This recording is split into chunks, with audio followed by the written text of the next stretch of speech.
सच्चे देव शास्त्र गुरु की श्रद्धा, 7 तत्वों का श्रद्धान, आत्मा का अनुभव और ये 4 शब्द उन्होंने परिभाषाएं दी हैं। उनमें से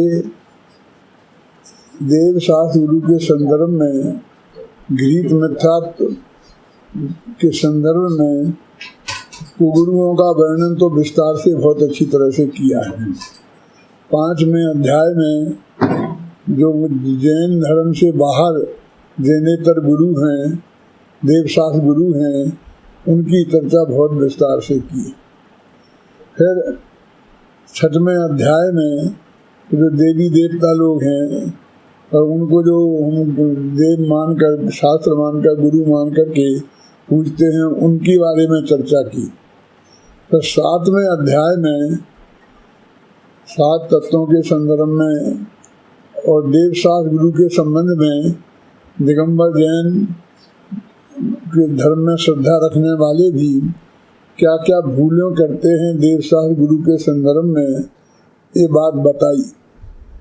और उन्होंने ये लिखा कि सच्चे देव शास्त्र गुरु का स्वरूप हम आगे जब सम्मा दर्शन की चर्चा करेंगे विस्तार से, तब इनका स्वरूप बताएंगे। और दुर्भाग्य से वो प्रकरण लिखा नहीं जा सका। ऐसे 12 प्रकरण हैं मोक्ष मार्ग प्रकाशक में, जहाँ पंडित जी ने ये कहा कि इनका वर्णन हम आगे करेंगे। तो उनमें दूसरे नंबर का जो पॉइंट है उसमें ये बात बताई कि सच्चे देव शास्त्र गुरु का स्वरूप हम आगे विस्तार से वर्णन करेंगे। अपन को आज सच्चे देव शास्त्र गुरु का स्वरूप ही बताना है, अथवा देव शास्त्र गुरु का सच्चा स्वरूप क्या है यह स्पष्ट करना है। 3 व्याख्यान हैं अपने, तो आज अपन देव के स्वरूप के बारे में विचार करेंगे, कल शास्त्र के स्वरूप के बारे में विचार करेंगे और परसों गुरु के स्वरूप के बारे में विचार करेंगे। तो आज देव के स्वरूप के संदर्भ में जो विचार अपन को करना है, तो उसमें सच्चे देव की परिभाषा जो अपने शास्त्रों में बताई है, उसमें वीतरागता, सर्वज्ञता और हितोपदेशता, यानी सच्चा देव वो है जो वीतरागी हो, सर्वज्ञ हो और हितोपदेशी हो। तो 3 पॉइंट ही मुख्य हैं। बाकी जो बातें हैं वो सब बाहर की हैं, पुण्य के उदय के संदर्भ में हैं, उनसे कोई खास बात नहीं है। तो आज जो देव के स्वरूप में 3 पॉइंट पर अपन को विचार करना है, वीतरागता, सर्वज्ञता और हितोपदेशता। अभी मैंने भरत का अंतर्द्वंद नामक जो किताब लिखी है, उस किताब में करीब 550 छंद हैं। 550 छंदों में करीब 180 छंद तो भगवान की स्तुति में ही है, देव की स्तुति में ही है। आप सोच सकते हैं कि स्तुति में इतनी छंद है।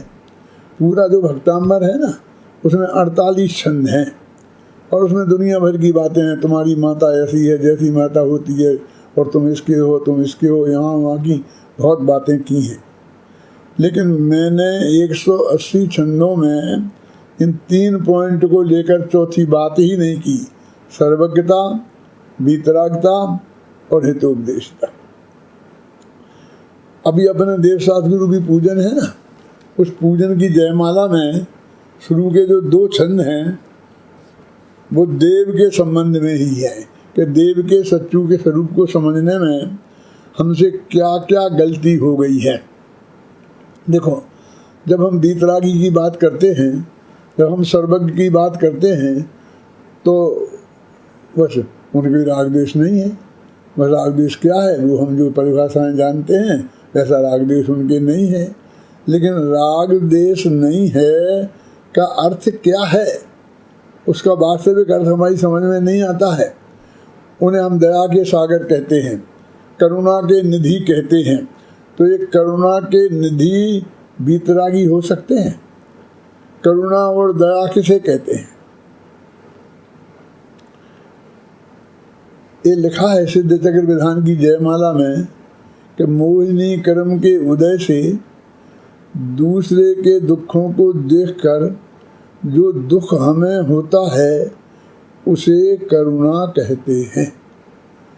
दूसरों के दुखों को देखकर उसे दुख दूर करने के भाव रूप जो दुख हमें होता है उसको करुणा कहते हैं। ये तो दुख का रूप है, ये तो दुख का स्वरूप है, पर हम भगवान को करुणा का सागर तो कहते ही हैं।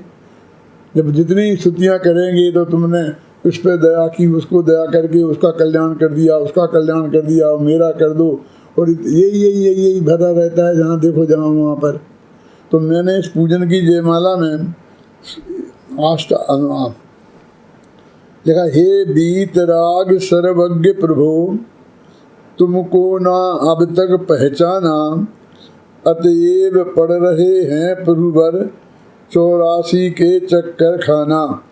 कि हे बीतरागी भगवान, हे सर्वज्ञ भगवान, मैंने तुम्हारा सच्चा स्वरूप नहीं पहचाना है, इसलिए ही मैं 4 गति और 84 लाख योनियों में भटक रहा हूँ। तो सच्चा स्वरूप नहीं पहचाना है तो क्या है सच्चा स्वरूप? क्या गलती हो गई है मेरे से सच्चा स्वरूप पहचानने में? तो पहली गलती के रूप में तीसरी पंक्ति में लिखा है कि करुणा निधि तुमको समझनाथ। हे भगवान, सबसे पहली गलती तो ये हुई कि मैंने आपको करुणा निधि समझा, दया का सागर समझा। ये गलती है कि हाँ ये गलती है, क्योंकि वे तो उनका स्वरूप तो बीतरागता है। यहाँ तो हम ये कहते हैं जो बीतरागी सर्वज्ञ हो, हितोपदेशी हो, वो सच्चा देव है। यहाँ बीतरागी कहते हैं और यहाँ करुणानिधि कहते हैं, दया का सागर कहते हैं। कि भाई मैंने भगवान को करुणानिधि समझा और वे करुणानिधि नहीं हैं। सिद्ध चक्र विधान की जयमाला में खासकर जो 8वें दिन के 1000 अर्घ होते हैं उनमें कोई 972वां अर्घ है। उस अर्घ में ये लिखा है कि मोहि कर्म के उदय से होता करुणा भाव, मोहिनी कर्म के उदय से करुणा भाव होता है। और हे भगवान, आपने मोहिनी कर्म का नाश कर दिया है, इसलिए आप अत्यंत दया से अत्यंत रहित हो। फिर उंगली में लिखा अत्यंत निर्दयाय नमः अर्घम। तो दया नहीं है, तो तुमको मैं दया का समझा कि दया का नाथ समझा भगवान को हमने, करुणा का निधि समझा, करुणा का खजाना समझा। तो इसमें गलती क्या हुई? कहते इससे गलती ये हुई कि भगवान भरोसे पड़ा रहा। और भरपूर सुखी कर दोगे तुम, यह सोचे सन्मुख खड़ा रहा। हे भगवान, जब मैंने आपको दया का सागर समझा और उसको आपने दुख दूर कर दिए, उसके दुख दूर कर दिए, उसके कर दिए, मेरे भी कर दोगे, तो मैं भगवान भरोसे पड़ा रहा। हे भगवान, मैं आपके भरोसे पड़ा रहा। क्या कर दोगे? कि भरपूर सुखी कर दोगे तुम, कि तुम मुझे भरपूर सुखी कर दोगे। जबकि वस्तु स्वरूप तो ये है कि एक द्रव्य दूसरे द्रव्य को का कुछ करता ही नहीं है, कर ही नहीं सकता। कोई किसी को सुखी दुखी कर ही नहीं सकता, कोई किसी को मार जला सकता ही नहीं है। अब ये बात पक्की है तो मैंने इस बात को स्वीकार नहीं किया। तो भगवान की पहली उनका स्वरूप में जो बीतरागता है, वो बीतरागता शब्द से तो हमने बोला कि आप हमारे भगवान बीतरागी हैं, लेकिन वो बीतरागी का स्वरूप क्या है वो हमारे ख्याल में नहीं आया। कि सबसे पहली गलती हुई कि मुझे अपने आत्म कल्याण करने के लिए जो प्रयास करना चाहिए था वो प्रयास मैंने नहीं किया। भगवान आप ही ये काम कर दोगे, बस मेरा काम तो आपकी स्तुति करना है, आपकी पूजन करना है, आपकी भक्ति करना है, मेरे को सुखी करने का काम आप कर दो। भगवान भरोसे पड़ा रहा। हे भगवान, मैं आपके भरोसे ही पड़ा रहा कि आप कर दोगे। भरपूर सुखी कर दोगे तुम, यह सोचे सन्मुख खड़ा रहा। बस आपके सामने हाथ जोड़ के खड़ा हो गया, और भगवान अब मेरे को सुखी करने का काम आपका है। स्वयं सुखी होने के लिए जो भगवान की दिव्य ध्वनि में सुखी होने का मार्ग आया था, ना मैंने उसे जाना, ना मैंने उसे देखा, ना मैंने उसे समझाया, ना मैंने उसे जीवन में अपनाया, तो मैं सुखी कैसे हो सकता था।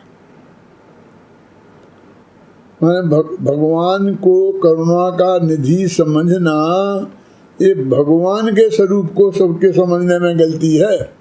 वीतरागता जो उनका स्वरूप है, हमने उस वीतरागता को वास्तव में सही रूप में नहीं समझा। यदि वीतरागता को सही रूप में समझा होता तो मैं ऐसा कभी नहीं करता था। मैंने अभी एक पंचशक्ति नाम की किताब लिखने की कोशिश कर रहा हूँ, तो उसमें देवसास गुरु के संदर्भ में 100 दोहे लिखे हैं,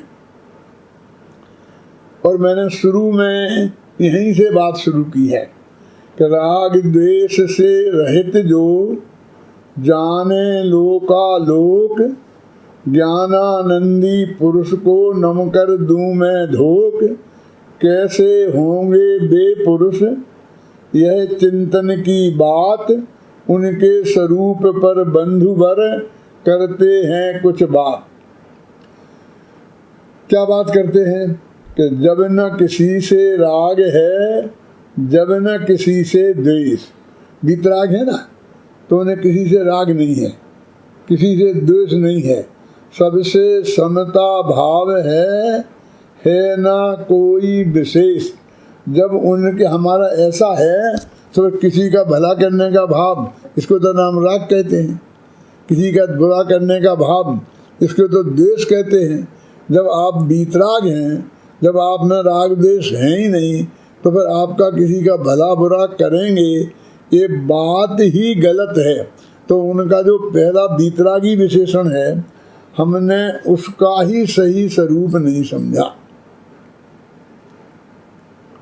है ना।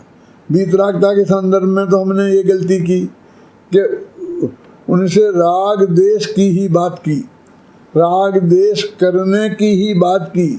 ये भगवान कुछ दूसरे का करते ही नहीं है, भला बुरा कर ही नहीं सकते, सुखी दुखी करते ही नहीं हैं, उनके स्वभाव में ही नहीं है, वे पूर्ण वीतरागी हो गए हैं। इस बात को हमने नहीं समझा।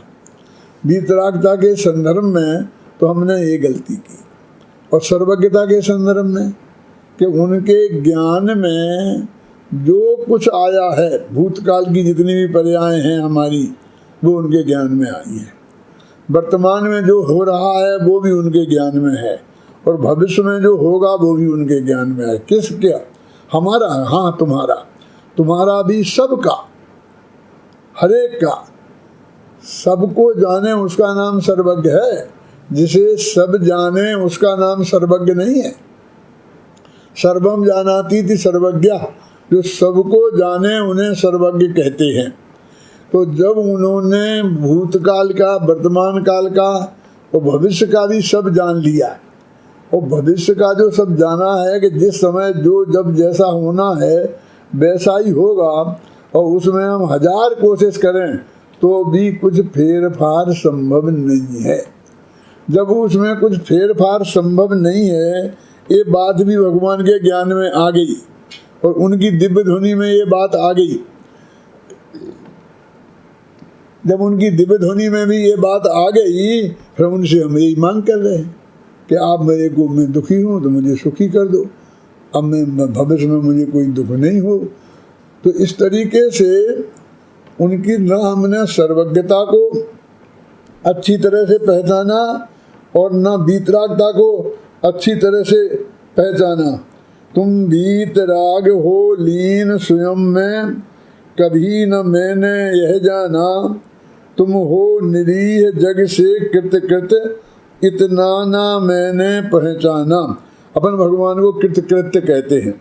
8 गुणा किद किच्चा लो यज्ञ वासनो सिद्धा। हे भगवान, तुम सिद्ध भगवान 8 गुण वाले हो। और कृत किच्चा माने कृत कृत्य हो। कृत कृत्य हो माने जो तुम्हें करना था वो सब कुछ तुमने कर लिया। कृत्य माने करने योग्य कार्य और कृत माने कर लिया। कृत्य कृत्य कृत्य माने करने योग्य कार्य और कृत माने कर लिया। माने जो करने योग्य काम था तुम्हारा वो सब तुमने कर लिया और तुम मोक्ष में चले गए। एक तो तरफ तो उन्हें कृत कृत्य कह रहे और अभी एक भी कह रहे भगवान एक काम बाकी है बस आपका, वो तो सब आपने कर लिया, अपना तो सब कर लिया, लेकिन एक काम बाकी है कि क्या, कि मेरा कल्याण करना। यदि तू कहता है कि मेरा कल्याण करना बाकी है और भगवान आप मेरा कल्याण कर दो, तो उन्हें कृत्य कृत्य नहीं माना तूने। और जिसके माथे पर काम का बोझा अभी बाकी है वो निश्चिंत, वो सुखी कैसे हो सकता है? तुम हो निधि, जग से तुम्हें कुछ भी लगाव नहीं है और जग से कृत्य कृत्य हो। इतना ना मैंने पहचाना, ये बात मैंने नहीं जानी। यदि ये बात मैंने जानी होती तो आपके सामने ये लंबी चौड़ी लिस्ट नहीं रखता कि आप ये कर दीजिए, ये कर दीजिए, ये कर दीजिए, ये कर दीजिए। ये लंबी चौड़ी जो लिस्ट मैं आपके सामने रखता हूँ, यानी भोगों की भीख मांगता हूँ, तो वो भगवान की हम ना वीतरागता को समझते हैं और ना सर्वज्ञता को समझते हैं। वीतरागता को तो इसलिए नहीं समझते हैं कि यदि हम उनकी वीतरागता को समझते तो उन्हें दुनिया से किसी से डर राग ही नहीं है, कोई लगाव ही नहीं है, कोई अपनापन ही नहीं है। दो द्रव्यों के बीच में एक वज्र की दीवार है और वो पूरे इस जगत से पृथक होकर के सिद्ध दशा को प्राप्त हो गए हैं। यदि वो वास्तव में ऐसे हैं सच्चे देव, तो फिर वे राग नहीं है तो किसी के भला करने का भाव उनके अंदर में कैसे आ सकता है? और जब भगवान के ज्ञान में जो झलका है वो ही होगा और उसमें किसी प्रकार का भेदभाव संभव ही नहीं है, कुछ किया ही नहीं जा सकता है। जब वे जो जानते हैं कि ये काम मैं कर ही नहीं सकता हूँ, तो उस काम को वो करने का विकल्प भी क्यों आएगा? आप देखिए, एक हमें 5 किलो वजन उठाने की शक्ति है और सामने 50 किलो का एक पत्थर पड़ा है। हम जानते हैं कि हम 50 किलो के पत्थर को हिला भी नहीं सकते हैं, उठाना तो बहुत दूर की बात। जब हम पूरी तरह इस बात को जानते हैं तो फिर उस पत्थर को उठाने की कोशिश हम क्यों करेंगे? कोई पागल ही कर सकता है, क्योंकि जब उसके ज्ञान में ये है कि मैं 5 किलो से ज़्यादा वजन नहीं उठा सकता हूँ, तो 50 किलो के पत्थर को वो उठाने की कोशिश क्यों करेगा? ऐसे जो हम जानते कि ये काम मैं कर ही नहीं सकता, तो उस काम को करने का विकल्प भी हमारे चित्त में नहीं आता है। तो भगवान तो ये कहते हैं कि एक द्रव्य दूसरे द्रव्य का कुछ कर ही नहीं सकता है। जब ये बात वे पूरी तरह से जानते हैं तो उन्हें किसी का कुछ करने का भाव कैसे आ सकता है? और यदि हम ये जानते हैं कि भगवान ने ये कहा है कि एक द्रव्य दूसरे द्रव्य का कुछ भला बुरा नहीं कर सकता है, तो भगवान से ही हमसे यही बात की मांगने का भाव हमें कैसे आ सकता है? हमें यदि भगवान से कुछ मांग रहे हैं कि हे भगवान आप ऐसा कर दो, तो हम भगवान के स्वरूप को नहीं जानते। हमें लगता है इसमें साहब क्या गलती हो गई, हमने मांग लिया, यदि भगवान नहीं देना हो तो नहीं देंगे। कि ऐसा नहीं है कि सिर्फ इतनी बात है कि तुमने मांग लिया और नहीं देना होगा तो नहीं देंगे, और देना होगा तो देंगे। हमारी गलती क्या है? तो वो कहते हैं कि वो है ही नहीं उनके पास और वो दे ही नहीं सकते तुम्हें। ये जो उनका स्वरूप है तुम वो नहीं जानते हो, तो तुम उनका उन्हें पहचानते ही नहीं हो। जिसका स्वरूप हम नहीं जानते हैं उसको हम पहचानते ही नहीं है, उससे मांगने का क्या मतलब है? बोलो। एक पत्थर की मूर्ति है, हम जानते हैं कि ये पत्थर की मूर्ति कुछ नहीं कर सकती है, हम उसे उससे कुछ मांगते हैं? नहीं मांगते हैं। अब देखिए इस जगत में जितनी भी मूर्तियां होती हैं, पार्कों में लगी हैं किसी किसी की, उनसे अपन कुछ मांगते हैं? नहीं मांगते। मंदिर में गए, भाई संगमरमर की मूर्तियां हैं, भाई संगमरमर भी तो पत्थर ही है ना, पत्थर की मूर्तियां कहने में उतना अच्छा नहीं लगता है ना, वो मूर्तियां हैं और उनके सामने हम मांगने का भाव आता है। नहीं हम तो भगवान से, तो तुम भगवान समझते हो तो ये पत्थर की मूर्ति कुछ नहीं देती है, ये जैसा तुम जानते हो, ऐसा भगवान भी किसी को कुछ नहीं लेते देते, भगवान भी किसी को कुछ ले दे नहीं सकते। ये नहीं जानते तुम? ये भी तो तुम्हें जानना चाहिए। तो भगवान का तुम सच्चा स्वरूप नहीं जानते हो, यानी उनकी सर्वज्ञता और उनकी वीतरागता को तुम सही रूप में नहीं पहचानते हो। देखो अपन ने अभी जाना था कि करुणा निधि तुमको समझनाथ, भगवान भरोसे पड़ा रहा, भरपूर सुखी कर दोगे तुम, यह सोचे सन्मुख खड़ा रहा। तुम वीतराग हो लीन स्वयं में, कभी न मैंने यह जाना, तुम हो निरीह जग से कृत, इतना ना मैंने पहचाना। ये बात हमने भगवान की वीतरागता का स्वरूप नहीं समझा, इसलिए ऐसी गलती हुई। अब हमसे तो नहीं हुई गलती, हम तो आपके शिष्य हैं, हमने तो पहले भी सुन लिया है, हम तो सब समझते हैं। फिर भी तुम्हारे चित्त में यदि उनसे कुछ मांगने का भाव खड़ा होता है तो वो ये बात बताता है कि तुम्हारे चित्त को ये बात स्वीकृत नहीं हुई। भले ही तुमने सुन ली हो, समझ भी ली हो, क्षयोपम ज्ञान में स्वीकृत भी हो गई हो, वाणी से भी तुमने स्वीकार कर लिया हो, फिर भी तुम ये मांग चालू रखते हो, तो इसका मतलब है कि उसका भाव तुम्हारे ख्याल में नहीं आया। इसके लिए मैं एक उदाहरण दे के बहायता करता हूँ कि एक बच्चा शतरंज खेल रहा था, तो किसी ने आकर उससे कहा कि बेटा तुम्हारी माँ मर गई है। तो बच्चे ने ध्यान ही नहीं दिया, तो उसने और जोर से कहा कि सुनता नहीं है मैं क्या कह रहा हूँ, तेरी माँ मर गई है। तो परेशान मत करो, मेरे को खेलने दो। तो उन्होंने कहा देख तेरी माँ मर गई है, सुनता नहीं है? कि सुन लिया। क्या सुन लिया? कि तुम ये कह रहे हो कि मेरी माँ मर गई है। अब तो मैंने पाठ सुना दिया, अब तो मैंने सुन लिया। कहते नहीं सुना तूने, मैं तो यही कहूँगा तूने नहीं सुना, क्योंकि ये यदि तू सुन लेता, इसका भाव तेरे ख्याल में आ जाता, तो तू फिर एक खेल खेलता नहीं रह सकता था। एकदम रोने लगता, उठ के घर भागता।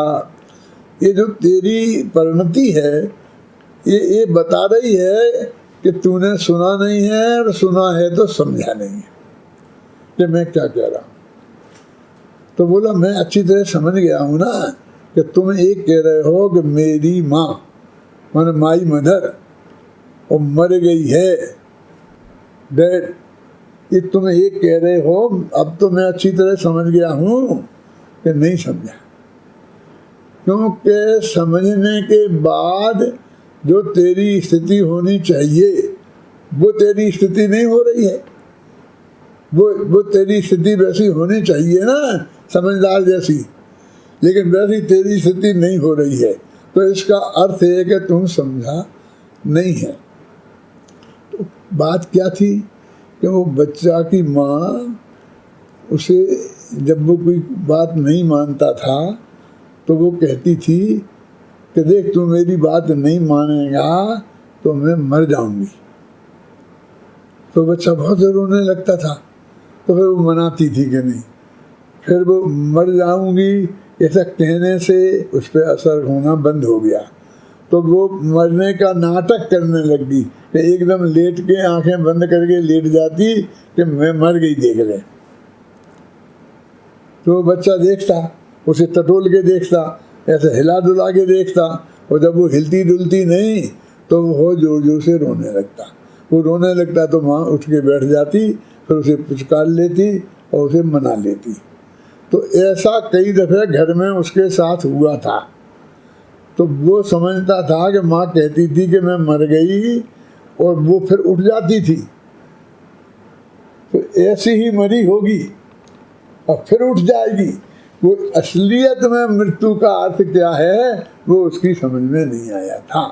इसलिए वो कहता था क्या है कि वो मर गई है, मैंने लेट गई होगी तो लेट जाने दो, मैं खेल पूरा कर लूँ, मैं जीत रहा हूँ, मैं जीत जाऊँ, फिर जाऊँगा तो मना लूँगा माँ को। उसका सही भाव समझ जाता तो उसकी ऐसी परिणति नहीं रहती, उसका खेलने में मन नहीं रह सकता था। तो ऐसी तूने भगवान ने कहा कि मैं किसी को कुछ लेता देता नहीं हूँ, वस्तु का स्वरूप ऐसा नहीं है, और जो भी केवल ज्ञान में आया है वैसा ही होगा, उसमें कोई फेरफार संभव नहीं है। इसका भाव तेरे ख्याल में आ गया होता तो तेरी ये मांग चालू नहीं रहती। तेरी ये जो मांग चालू है इससे मालूम पड़ता है कि शब्दों में तूने कितना ही रट लिया हो, पाठ भी याद करा दिया हो, फर्स्ट क्लास फर्स्ट पास भी हो गया हो, प्रवचन भी करने लगा हो, दूसरों को भी समझाने लगा हो, लेकिन जो तेरी परिणति दिखती है उसमें ये दिखाई नहीं देता है कि तू ये समझ गया कि एक द्रव्य दूसरे द्रव्य का करता धरता नहीं है। वीतरागी भगवान किसी को कुछ लेते देते नहीं हैं, ले दे नहीं सकते हैं। जो सर्वज्ञ हैं वो सब जानते हैं, और जो उनके ज्ञान में आ गया वो वैसा ही होगा, और उसमें कोई फेर फार संभव नहीं है। ये बात तेरे ज्ञान में नहीं आई है। आई होती तो जैसी परिणति तेरे को दिखाई दे रही है वैसी परिणति दिखाई नहीं दे सकती थी।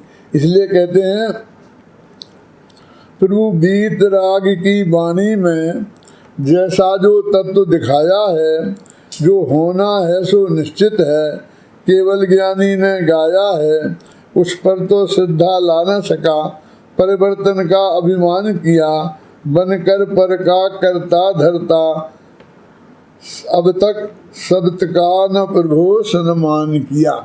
मैंने सत्य का सम्मान नहीं किया। सत्य का सम्मान नहीं किया माने सत्य का सम्मान कैसे किया जाता है? सत्य माने वस्तु का स्वरूप, माने वस्तु जैसी है उसको वैसी जानना और उसे ऐसी मानना, इसका नाम है सत्य की स्वीकृति। क्या अग्नि गर्म है?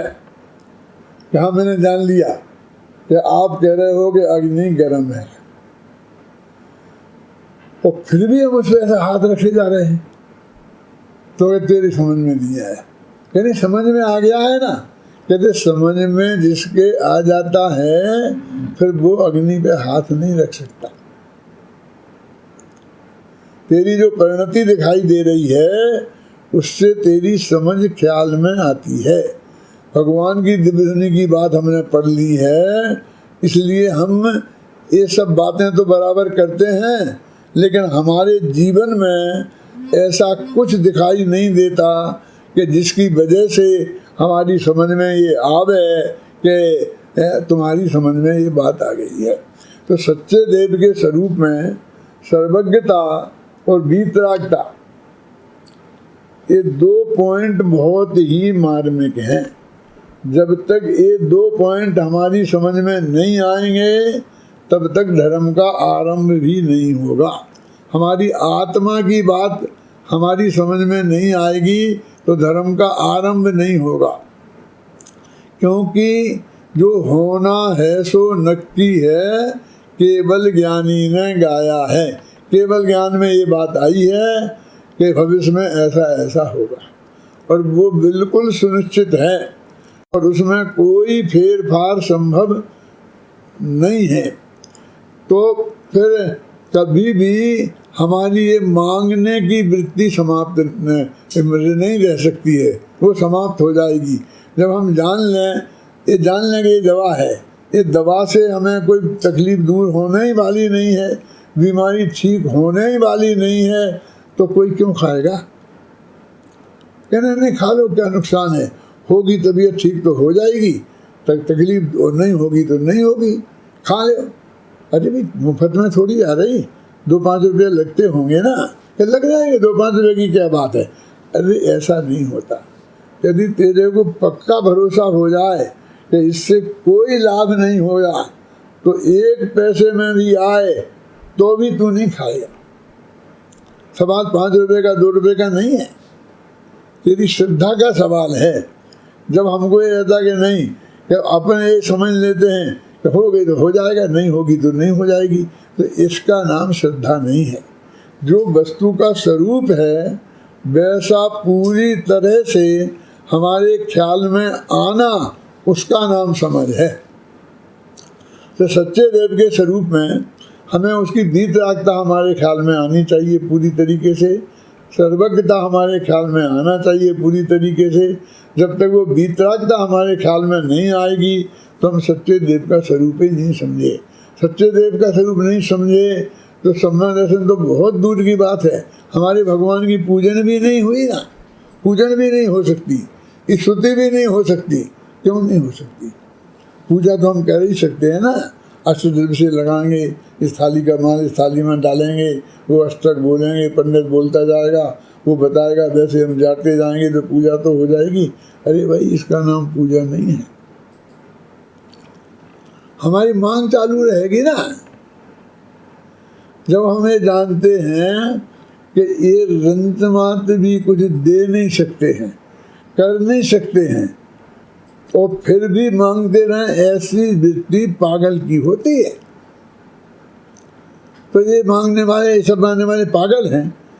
तो क्या समझते हो तुम कि जो काम हो ही नहीं सकता और उसको निरंतर किए जा रहे हैं, 100 बार फेल हो जाने के बाद भी उसको किए जा रहे हैं, उसको ही किए जा रहे हैं, उसको ही किए जा रहे हैं, जो नहीं हो सकता है, तो उसका मतलब ये है कि वे उसका सच्चा स्वरूप समझे नहीं। जब तक सर्वज्ञता और वीतरागता का सच्चा स्वरूप हम नहीं समझेंगे, तब तक सच्चे देव शास्त्र गुरु की पूजन कैसे हो सकती है, उनकी भक्ति कैसे हो सकती है। तो ये हमें समझना बहुत जरूरी है। हम और दुनिया भर की बातें तो कहते हैं, भक्तांबर का पाठ करेंगे तो उसका 16वां छंद पढ़ेंगे तो उसमें बोलेंगे, यही शांत राग रुच भी परमाणुभिस्तुम निर्मापिता त्रिभुवनैक लीलाम भूता। क्या अर्थ है इसका जानते हैं आप? हे भगवान, जिन शांत पवित्र रुचि पैदा करने वाले सुंदरतम परमाणुओं से आप बने हैं, वे परमाणु इस पृथ्वी में उतने ही थे। यदि ज्यादा होते तो एक आध आदमी आप जैसा और बन जाता, लेकिन इस दुनिया में और कोई पानी ऐसा नहीं दिखता है आदमी कि जो इस तरह का बन गया हो। तो ऐसा नहीं दिखता है जब दूसरा कोई आदमी, तो फिर ये कैसे हो सकता है? क्या? तो मैं कहता हूँ कि साहब बहुत बढ़िया भगवान की भक्ति, बहुत बढ़िया भगवान की भक्ति।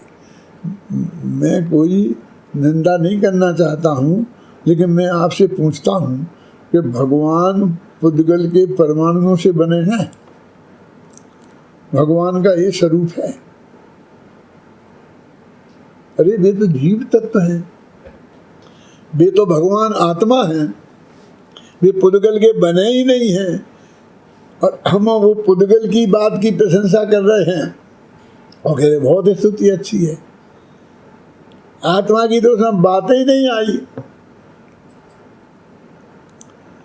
कि हे भगवान आपकी माँ बहुत सुंदर है, बहुत बढ़िया है। अरे सूरज को पैदा करने वाली पूरब दिशा ही होती है, ऐसे ही तुम्हें पैदा करने वाली तुम्हारी माता है एक। अब इसमें भगवान का कहाँ से क्या आया? ये तो कुछ प्रशंसा भी आई तो भगवान की माँ की आई, और माँ की भी आई तो देह की आई, क्रिया की आई। अब हमें बहुत अच्छी स्तुति लगती है। सर्वश्रेष्ठ स्तोत्र के रूप में वो इस जगत के सामने प्रसिद्ध हो गया है, सब लोग उसे मानते हैं। उसके बारे में एक शब्द भी बोलना खतरे से खाली नहीं है। क्यों? तो वो कहते हैं कि सच्चे देव का स्वरूप, भगवान आदिनाथ का स्वरूप क्या, भगवान आदिनाथ क्या पुद्गल के परमाणुओं से बने हुए थे? हैं? वो किसी माँ से पैदा होने के कारण भगवान थे? अरे जन्म होना तो वीतरागता में सबसे पहला दोष है। 18 दोषों में पहला दोष होता है जन्म जरा त्रिखा सुधा जन्म। और आप ऐसी माँ से पैदा हुए, तो ये मेरे कहने का मतलब है बिल्कुल बाहर की बातें हैं। काव्य बढ़िया है, ठीक है, व्यवहार से हम उसे कहें स्तुति भी बढ़िया है, लेकिन वास्तव में स्वरूप क्या है भगवान का, सच्चे देव का स्वरूप जिसकी हम पूजन कर रहे, भक्ति कर रहे, समझ रहे, उसका स्वरूप तो हमें समझना ही पड़ेगा। और उसमें सिर्फ दो ही बातें हैं, एक सर्वज्ञता और एक वीतरागता।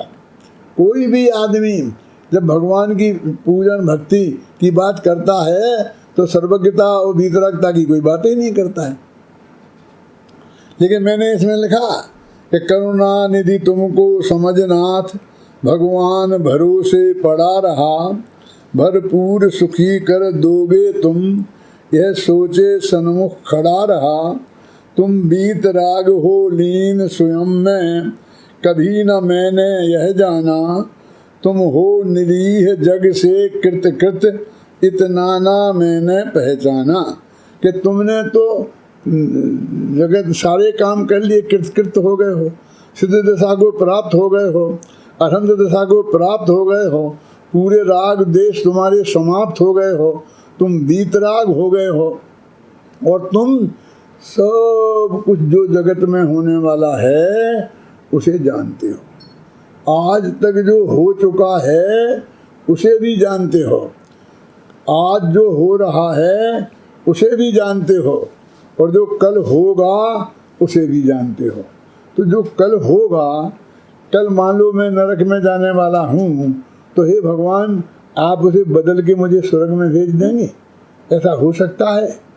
भगवान, आप जैन धर्म क्या कहता है, भगवान की दिव्य ध्वनि ने इसके बारे में क्या आया था?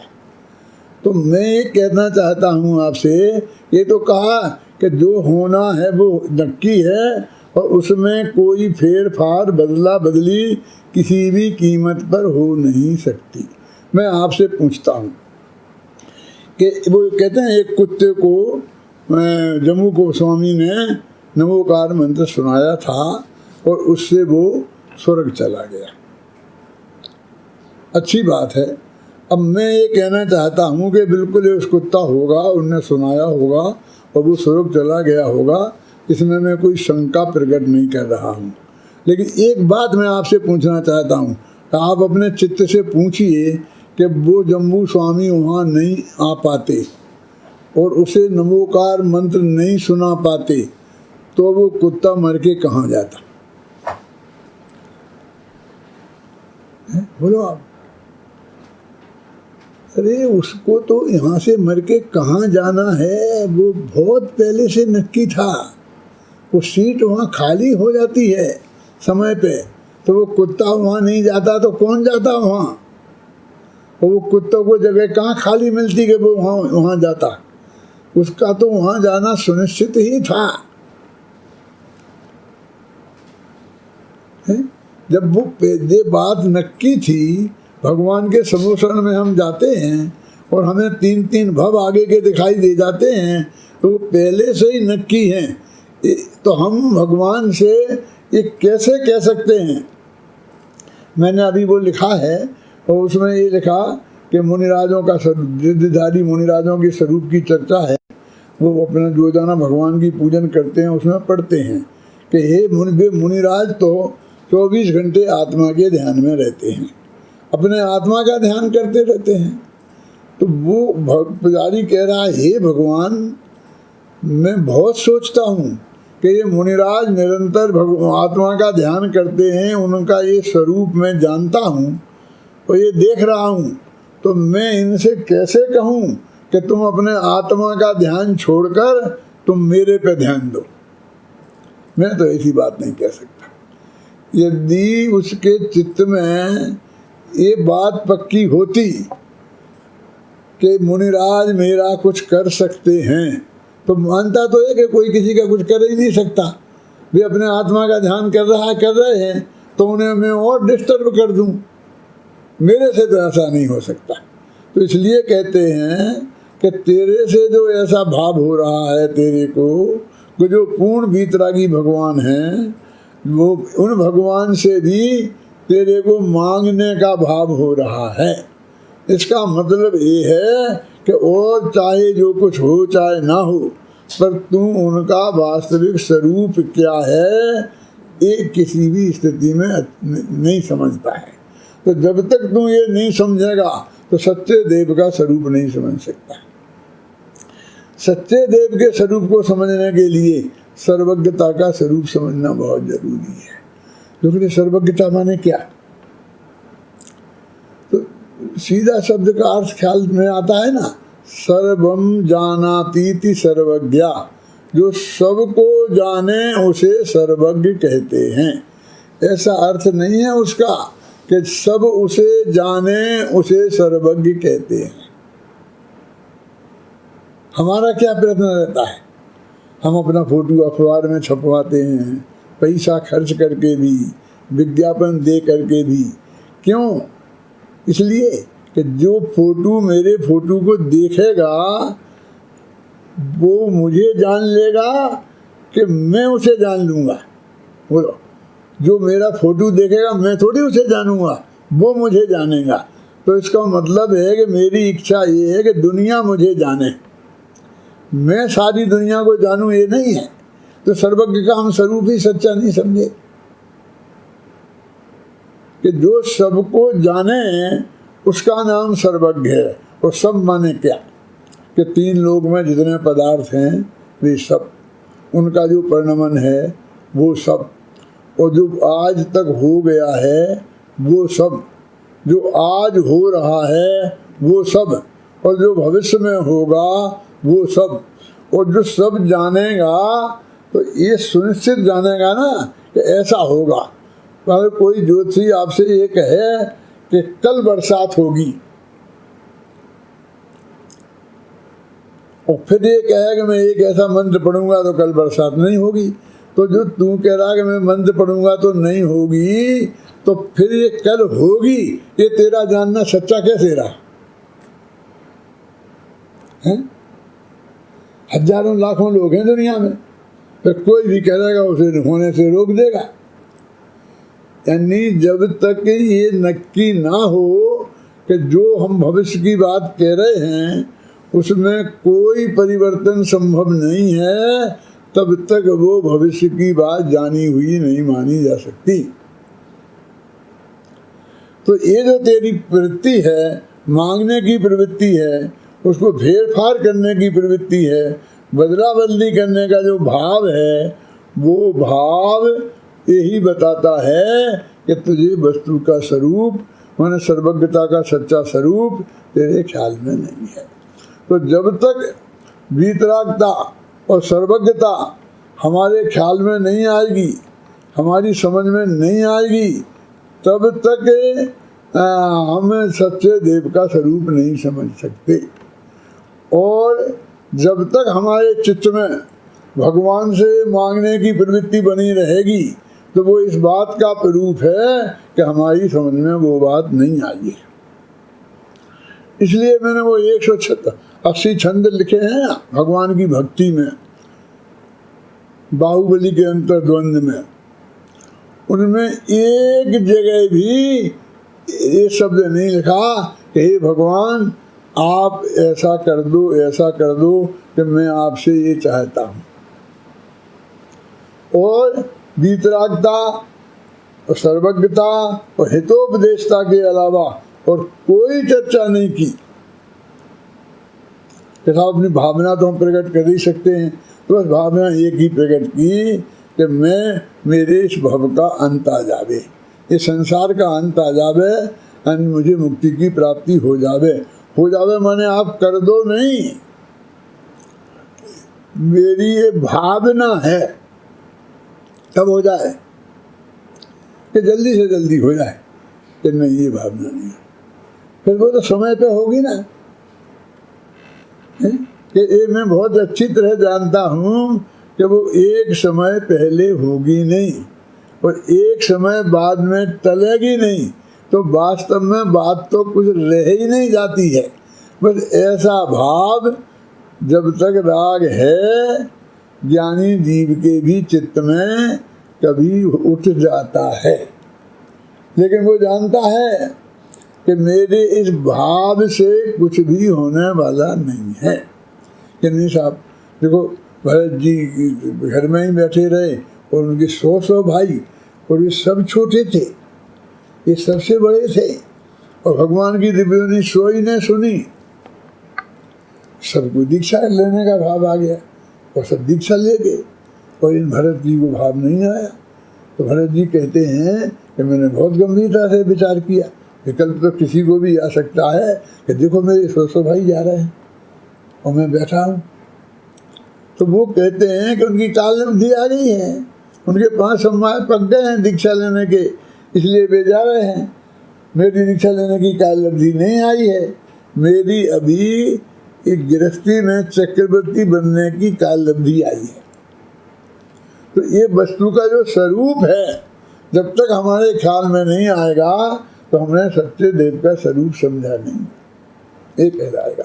ये समझ लो सर्वज्ञता के साथ में क्रमबद्ध पर्याय जुड़ी हुई है, वीतरागता के साथ में नहीं मांगने की वृत्ति जुड़ी हुई है। तो ये दोनों वृत्ति जब तक हमारी नहीं सुधरेंगी तब तक हमें वीतरागी सर्वज्ञ भगवान का स्वरूप सही नहीं समझा, सच्चे देव का स्वरूप नहीं समझा, और अधिक विकल्प करने की आवश्यकता नहीं है। कि वीतरागता और सर्वज्ञता इन दोनों का स्वरूप समझो, वो ही सच्चे देव का सच्चा स्वरूप है। समंत भद्राचार्य ने जितनी भी स्तुतियाँ लिखी उनमें भगवान की इस सर्वज्ञता और वीतरागता का स्वरूप ही समझाया है। जो है मोक्ष मार्ग से नेतारम भेदतारम कर्म भूभृताम ज्ञातारम विश्व तत्वानाम वंदे तद्गुण शब्दे, इसमें भी यही बात कही है कि जो मोक्ष मार्ग के नेता हैं माने हितोपदेशी हैं, विश्व तत्वों के ज्ञाता हैं माने सर्वज्ञ हैं, और कर्म रूपी पर्वतों को भेदने वाले माने वीतराग हैं। जो वीतरागी सर्वज्ञ और हितोपदेशी हों वे ही सच्चे देव हैं। और फिर उन्होंने पूरा देवागम स्तोत्र और जितनी भी भक्तियाँ लिखी हैं इस बात को ही सिद्ध करने में लगा दी हैं कि वे सर्वज्ञ थे, वो वीतरागी थे। सर्वज्ञता और वीतरागता ही सच्चा स्वरूप है। सर्वज्ञता और वीतरागता को हम समझ लें तो सच्चे देव का स्वरूप हमारी समझ में आ जाएगा। टोडरमल जी साहब भी आगे जहाँ भी लिखने वाले होंगे वो यही बात लिखते कि देव का सच्चा स्वरूप सर्वज्ञता है, वीतरागता है और हितोपदेशता है। हितोपदेशता भी अरहंत की अपेक्षा, सिद्ध भगवान के तो वो भी नहीं है, उनकी भी दिव्यध्वनि खिड़ती नहीं है, तो वो विशेषण सिर्फ अरहंतों की अपेक्षा है। बाकी तो 2 ही विशेषण हैं, वीतरागता और सर्वज्ञता। इन 2 का सच्चा स्वरूप हमारे ख्याल में आए, उसके बारे में ही हमारा चिंतन चले, उसके बारे में भी हमारा मनन हो, उसके बारे में ही हमारा घोलन हो, वो ही सच्चे देव की सच्ची भक्ति है, सच्ची पूजन है। ऐसा स्वरूप सबके ख्याल में आए, इस मंगल भावना से मैं अपनी बात समाप्त करता हूँ।